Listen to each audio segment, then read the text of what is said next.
Oke, kita lanjut teman-teman. Uh, Setelah asam amino masuk di hati, kira-kira apa yang terjadi di hati? Apa hati ini bikin keruman ini asam amino? Jadi di hati, asam amino yang sudah masuk di hati ini, sebagian dari itu asam amino dipakai hati untuk melakukan pembentukan protein. Nah, tapi sonde semua asam amino yang masuk di hati itu sebagai pembentukan protein baru. Jadi pembentukan protein baru yang terjadi di hati itu seperti albumin. Albumin ini untuk menjaga tekanan cairan darah, dan fibrinogen untuk pembekuan darah saat kita terluka, dan juga ada untuk enzim dan hormon. Setelah sisa-sisa dari untuk pembentukan ulang itu semuanya nanti disalurkan ke tubuh yang membutuhkan, dan juga sebagai tempat cadangan asam amino, karena tubuh kita itu tidak ada tempat khusus untuk penyimpanan asam amino. Jadi hati yang ambil alih untuk tempat penyimpanan asam amino, dan juga menjaga kadar asam amino ini untuk jangan terlalu tinggi dan juga jangan terlalu rendah. Dan supaya ketika tubuh kita membutuhkan asam amino, hati mulai memecahkan asam amino dan menyalurkan ke tubuh yang membutuhkan. Oke, sekian.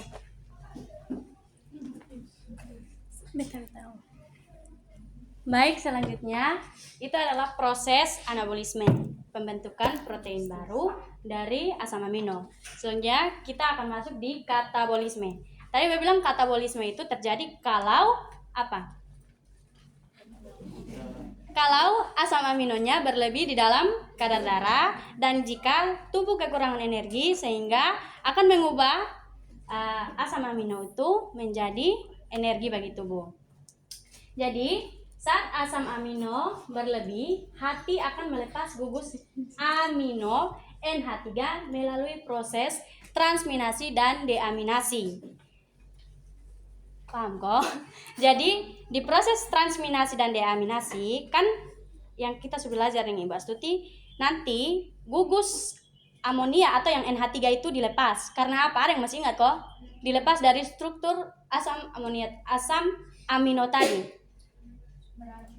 Iya, karena beracun. Maka dia akan dilepas, kemudian dia akan melalui siklus urea, kemudian dia akan dikirim ke ginjal untuk penyaringan, lalu dikeluarkan melalui urin. Sedangkan struktur asam amino yang sudah tanpa NH3 tadi atau amonia itu disebut dengan asam ketot. Asam ketot itu akan diubah lagi menjadi energi. Jadi proses transminasi dan deaminasi itu menghasilkan dua, yaitu asam keto. Asam keto itu apa yang tadi bilang? Asam amino tadi yang sudah tanpa NH3 tadi.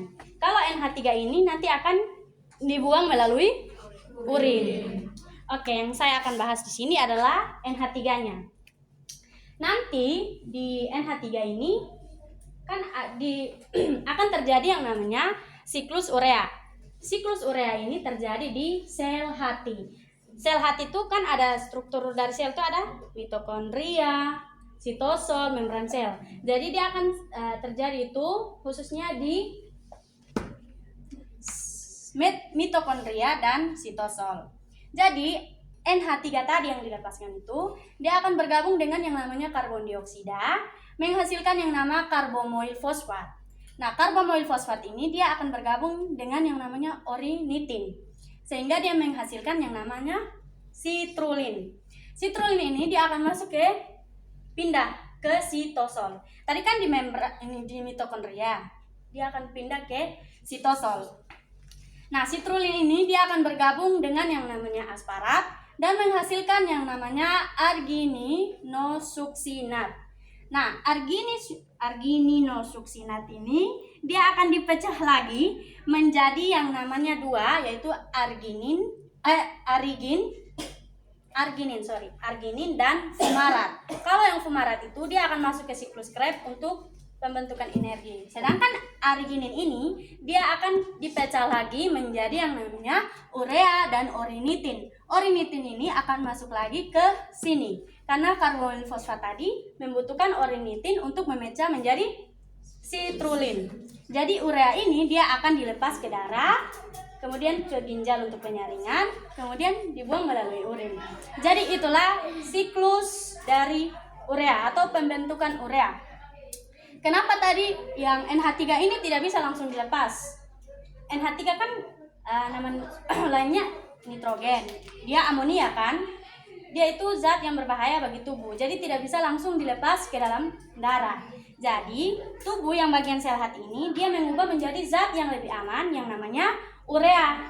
Jadi pembentukan urea itu melalui siklus ini. Paham? Paham. Selanjutnya. Nah, ini kalau urin mau keluar, oke, tuang pertama ini. Jadi kan darah kirim ke ginjal melalui yang namanya penyaringan. Ini ginjal nih, ini yang sistem urin. Jadi nanti urin akan mengirimkan yang namanya urin lagi apa? Darah akan mengirimkan yang namanya apa tadi? Dalam bentuk apa? Yang sudah jadi tadi. Apa hasil dari siklus urea tadi? Urea atau NH3 kan berbahaya bagi tubuh. Amonia itu tidak bisa langsung dikirim, jadi ubah menjadi urea. Urea itu zat yang paling aman untuk tubuh. Jadi dia akan dikirim melalui darah, terus melalui penyaringan dulu di ginjal, baru dia bisa keluar menjadi urin. Jadi yang ikut dalam aliran darah itu tadi ada urea, air, garam, glukosa, asam amino. Dia masuk ke sistem ini, sistem penyaringan, yaitu yang namanya glomerulus di bagian Jadi nanti zat kecil seperti urea, air, glukosa, asam amino itu tersalin masuk. Sedangkan zat-zat yang besar itu seperti sel darah, protein besar itu tertahan, tidak ikut masuk ke dalam. Tidak ikut masuk ke penyaringan selanjutnya untuk keluar melalui urin.